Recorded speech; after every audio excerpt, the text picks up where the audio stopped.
Hi, this is Zach Meir with the Bulletin Board Heroes here at Zach's Traders Cafe for Tuesday, the 14th of May.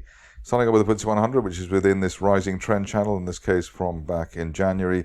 But 8,500 is the level we're trying to squeeze up to. That's the top of the 2007 rising trend channel, as I've shown many times, and also the top of this year's channel.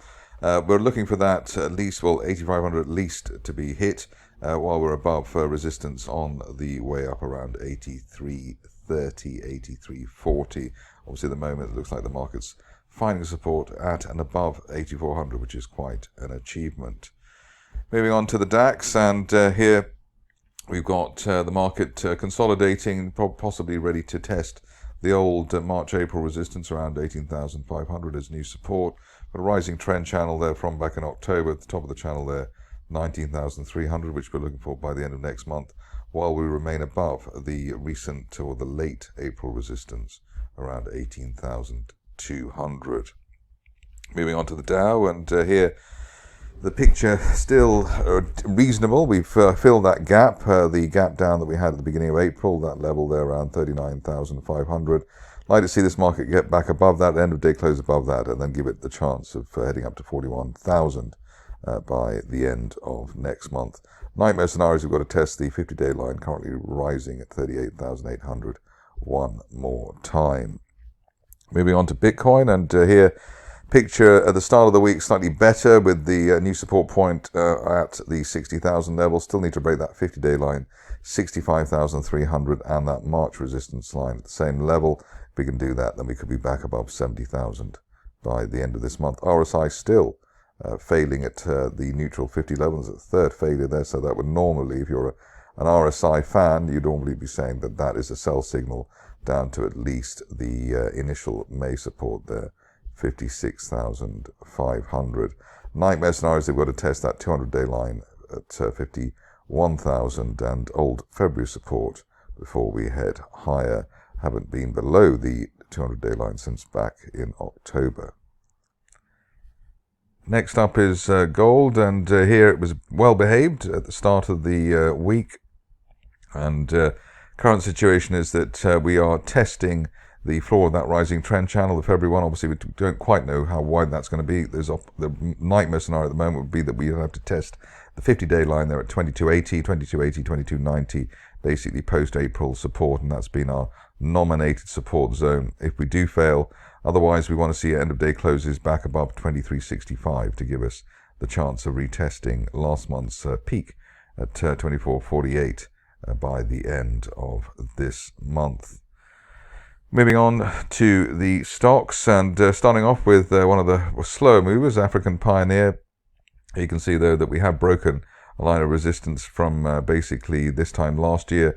That level around the 2.3 pence level mid, and above that looking for this market or this stock to head up to 3.25 pence, perhaps by the end of next month.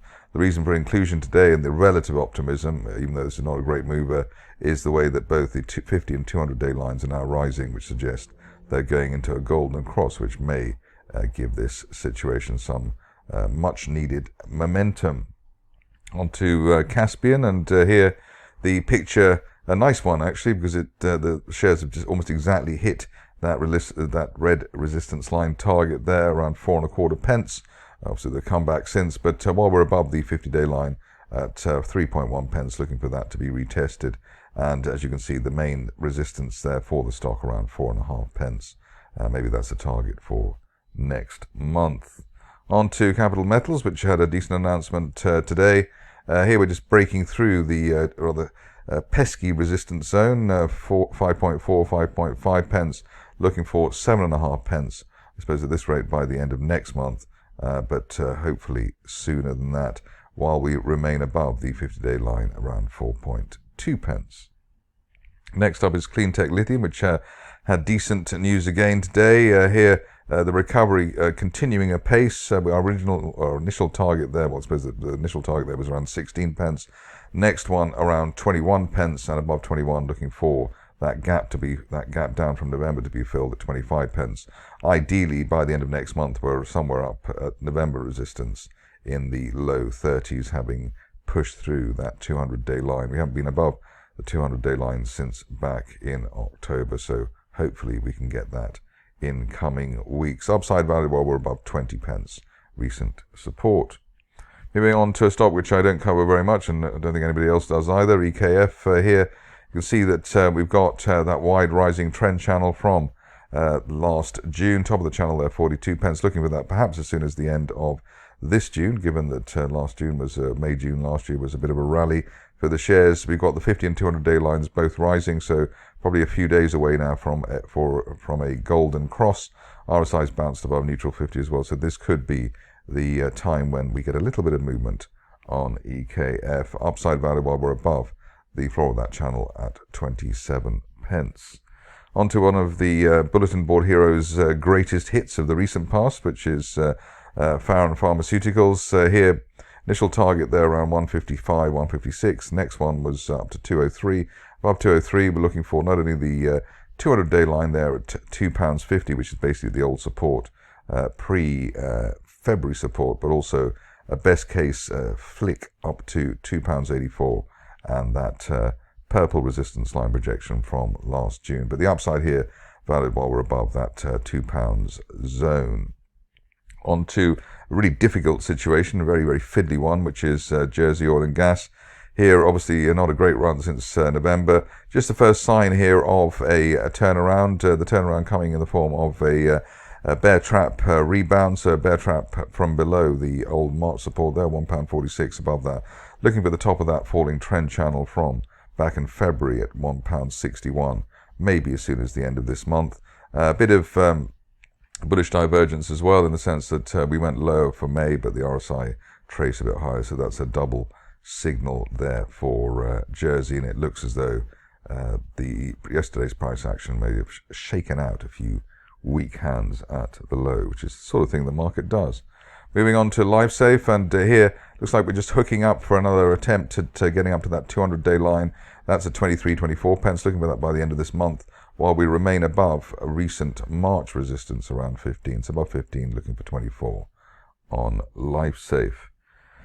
On to one of the biggest movers of last week, Mobile Tornado. What we were hoping for here is that the shares would bounce off the 2 pence zone. In fact, as is typically the case, they went a little bit lower than that yesterday, 1 3/4 pence. But we bounced off basically the old resistance for the shares back in the beginning of last year. So above 2 pence. Looking for 3 1/4, and then maybe up to 6 pence is the best case scenario by the end of next month. But hopefully the 2 pence zone, or at least 1 3/4 on an end of day close basis, will now be the support for the shares.